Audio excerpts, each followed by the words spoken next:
Hello, Internet friend. Today on Value Side, how Viktor Orban became Europe's chief diplomat and peacemaker. I'm David Ravel. Well, Viktor Orban is Hungary's bigger-than-life prime minister. Never one to back away from conflict, Orban gained national attention when, as a student, he called for the immediate withdrawal of Soviet troops from Hungary in 1989. Just a few months later, the Soviet troops did indeed return home. Hungary was free and independent, and the country had a new hero. 9 years later, Orban, as president of the Fidesz party, became prime minister. Trained as a lawyer, Orban nonetheless has a real sense of the free market capitalism. During his first term in office, he reduced inflation and brought the government's deficit under control. Under Orban's leadership in 2010, Hungary joined the North Atlantic Treaty Organization, NATO. So it should be like old times for Orban when he attends the 75th annual NATO summit this week in Washington. But I don't expect it to be without controversy. As we'll see in a moment, Orban is again caught in a swirling cloud of diplomatic consternation. Since July 1, Orban has been the president of the Council of the European Union. Not to be confused with the European Council. I know. It's simply the Council. This group consists of the 27 national ministers, each representing their respective countries. The president of the Council rotates among each member nation, and currently it's Orban's turn. In terms of international diplomacy, the president of the European Council, now Orban, is considered the lead diplomatic representative of the EU.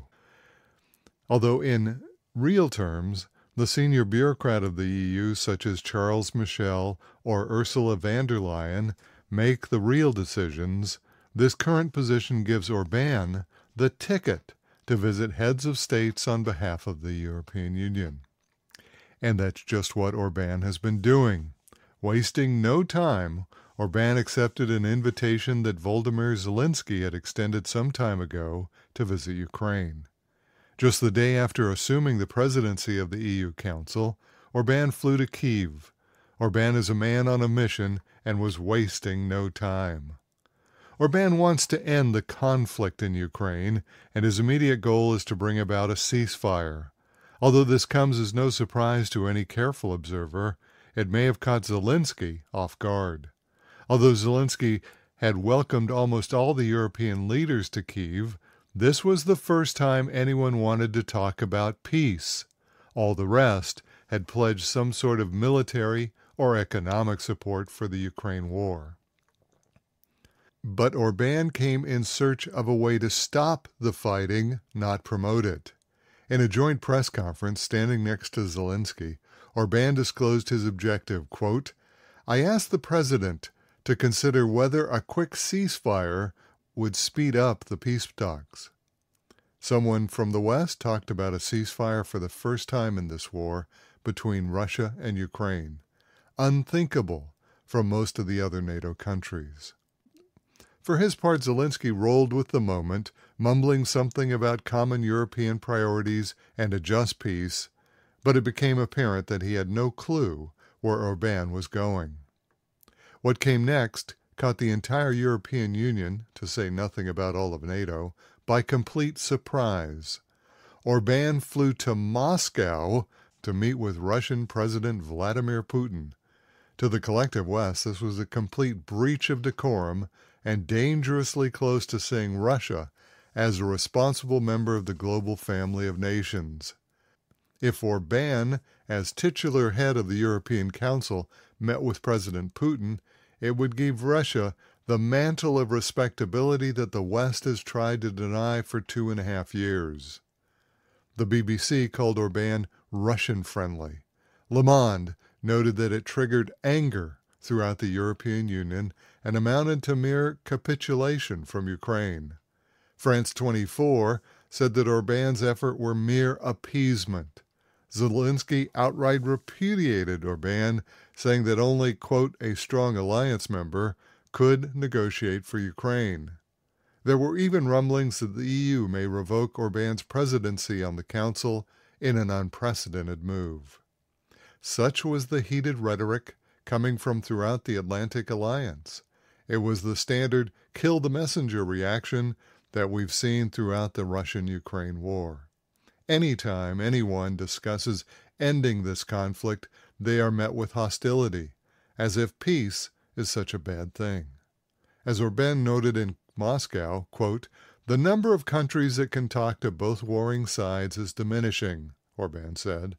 "Hungary is slowly becoming the only European country that can speak to everyone." Unquote. Orban continued his whirlwind tour with a visit to China and talks with Xi Jinping.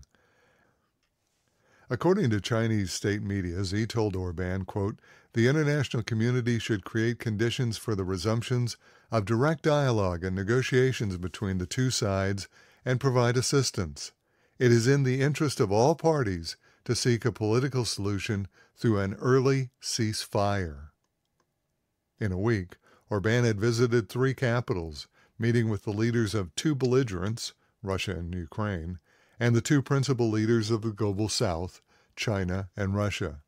2 of the 3 leaders, Putin and Xi, had indicated their desire to bring peace to Ukraine. Only Zelensky had diminished Orban's efforts. Today, Orban will be in Washington, D.C., the capital of Ukraine's principal ally. It will be the 75th meeting of NATO, an organization that Hungary joined while Orban was prime minister for his first term. However, it's likely that his reception will be less than friendly. NATO has invested substantially in Ukraine's ultimate victory. Anything less than that, like an immediate ceasefire, will no doubt draw the ire of many. There is only one thing that Orban might do that would draw more anger, and that is to visit presidential candidate Donald Trump. Therefore, many Orban observers feel that's precisely what he'll do. Orban's mission is to bring peace to Ukraine, and he'll let nothing get in his way. And that's the value side. For all of our references, podcasts, and articles, visit valueside.com. I'm David Ravel.